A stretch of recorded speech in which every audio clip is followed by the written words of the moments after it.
അതിന്റെ വിജയവും പരാജയവും ദിലീപ് ഹാൻഡിൽ ചെയ്തു എത്ര ദിവസത്തെ ആയിട്ടുള്ളൂ വിജയത്തിന് പരാജയം വ്യക്തി ജീവിതത്തിൽ നടന്ന രീതി?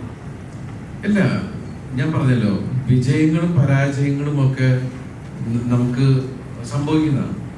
നമ്മളെല്ലാം നന്നാവട്ടെ എന്ന് പറഞ്ഞ് തന്നെയാണ് നമ്മൾ ശ്രമിച്ചുകൊണ്ടേയിരിക്കുന്നത്. എനിക്ക് ഒരുപാട് ഹിറ്റുകൾ കിട്ടിയിട്ട് നിങ്ങൾക്ക് എല്ലാവർക്കും അറിയാം. അതുപോലെ ഇടയ്ക്ക് പരാജയങ്ങളും കിട്ടിയിട്ടുള്ളതാണ്. അപ്പോ കഴിഞ്ഞ കുറെ ഹിറ്റുകൾ കിട്ടി എന്ന് പറഞ്ഞാൽ ഇനി എല്ലാം അങ്ങനെയൊന്നും പറയാമല്ല. എന്നാൽ കഴിഞ്ഞ കുറെ പരാജയങ്ങൾ ഉണ്ടായോ അല്ലെങ്കിൽ 1-2 സിനിമ മോശമായി എന്ന് പറഞ്ഞാൽ അടുത്ത് അങ്ങനെയൊന്നും പറയാൻ പറ്റില്ല. ഓരോ സിനിമയ്ക്കും അതിൻ്റെതായ ഒരു ജാതകമുണ്ട്. നിങ്ങൾ ഇഷ്ടപ്പെട്ട് നിങ്ങൾ നിലനിർത്തിയ ഒരു ആക്ടറാണ് ഞാൻ. കാരണം ഞാൻ കൊച്ചു വേഷങ്ങൾ ചെയ്തു വന്ന ഒരാളാണ്.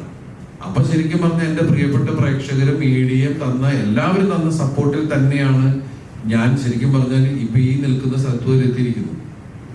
അത് എൻ്റെ സിനിമകൾ എല്ലാം ഒരേ ടൈപ്പ് സിനിമകളല്ല, പല ടൈപ്പ് സിനിമകൾ, പല ടൈപ്പ് കഥാപാത്രങ്ങളാണ്. അതിൽ ചിലത് വർക്കൗട്ട് ആവും, ചിലത് വർക്കൗട്ട് ആവില്ല.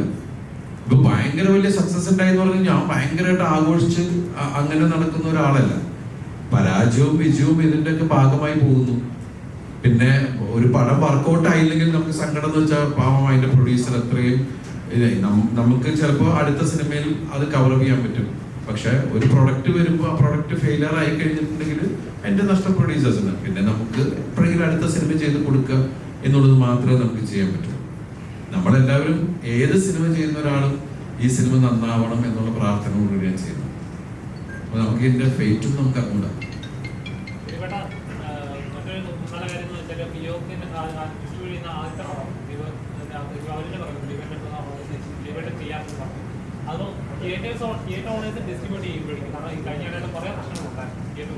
സിനിമ റിലീസ് ചെയ്യുന്നത് തിയേറ്ററിൽ അങ്ങനെ കുറെ പ്രശ്നങ്ങളുണ്ട്.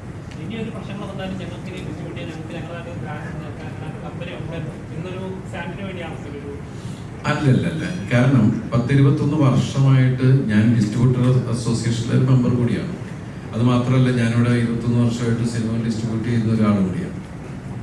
അപ്പോൾ ഈ ഫിയോക് എന്ന് പറഞ്ഞ സംഘടന, അതിന് ഇരിക്കാനുള്ളൊരു സ്ഥലം, അതുപോലെ തന്നെ അതിൻ്റെ അംഗങ്ങളുടെ വെൽഫെയറിന് വേണ്ടിയിട്ടുള്ള കുറച്ച് കാഴ്ചപ്പാടുകളുടെ അടിസ്ഥാനത്തിലാണ് ഒരു നന്മയുടെ തുടക്കം എന്നുള്ള രീതിയിൽ മാത്രമാണ്. അതല്ലാതെ ഇപ്പം നിങ്ങൾ കണ്ടല്ലേ, അന്നത്തെ ഫിയോക്കിൻ്റെ ലോഞ്ചിന് പ്രൊഡ്യൂസർ അസോസിയേഷനും ഡിസ്ട്രിബ്യൂട്ടർ അസോസിയേഷനും ചേംബറും എല്ലാവരും കൂടി വന്നിട്ട് തന്നെയാണ് എല്ലാവരും ആശംസകളും എല്ലാം വന്നിട്ടാണ്. അതിൻ്റെ സത്യസന്ധമായിട്ടുള്ള കാര്യം. അല്ലാണ്ട് ഇത് വേറൊന്നിനെ പൊളിക്കാൻ വേണ്ടിയിട്ട് നിൽക്കുന്ന ഒരു കാര്യമേ അല്ല.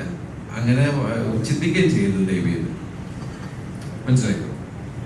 അത് ഞാൻ ശരിക്കും ഫിയോക്കിന്റെ ചെയർമാൻ ആയതുകൊണ്ട് അങ്ങനെ ഒരു ചിന്ത വന്നപ്പോൾ എൻ്റെ കയ്യിലിരിക്കുന്ന പടം അപ്പോൾ ഓക്കെ നിങ്ങൾ ചെയ്തോളൂ എന്ന് പറഞ്ഞ് ഞാൻ എന്താ സപ്പോർട്ട് ചെയ്യണ്ടേ എന്നുള്ള രീതിയിൽ ഞാൻ അതിന് നിന്നത്. അത് ഇല്ലെങ്കിൽ എന്താണെന്ന് വെച്ചിട്ടുണ്ടെങ്കിൽ ഫിയോക്ക് വേറെ ആൾക്കാരോട് സിനിമകൾ ഡിസ്ട്രിബ്യൂഷൻ ചോദിക്കുമ്പോൾ അവർ ചോദിക്കും, ചെയർമാൻ നിങ്ങൾക്ക് പടം തരില്ലേ, ചെയർമാന് നിങ്ങളുടെ വിശ്വാസമില്ല എന്ന് ചോദിക്കുന്ന ഒരു വലിയ ചോദ്യം ഉണ്ട് അവരുടെ മുമ്പിൽ. അതുകൊണ്ട് തന്നെയാണ് ഞാൻ റെഡി. ഇനി പുറകെ ഓരോ ആൾക്കാർ ഫിയോക്കിലൂടെ വന്നേക്കാം എന്ന് വെച്ച് മറ്റുള്ള അസോസിയേഷനിലെ ഇതാവുന്നല്ല. നമ്മളെല്ലാം ഡിസ്ട്രിബ്യൂട്ടർ അസോസിയേഷൻ മെമ്പേഴ്സാണ്.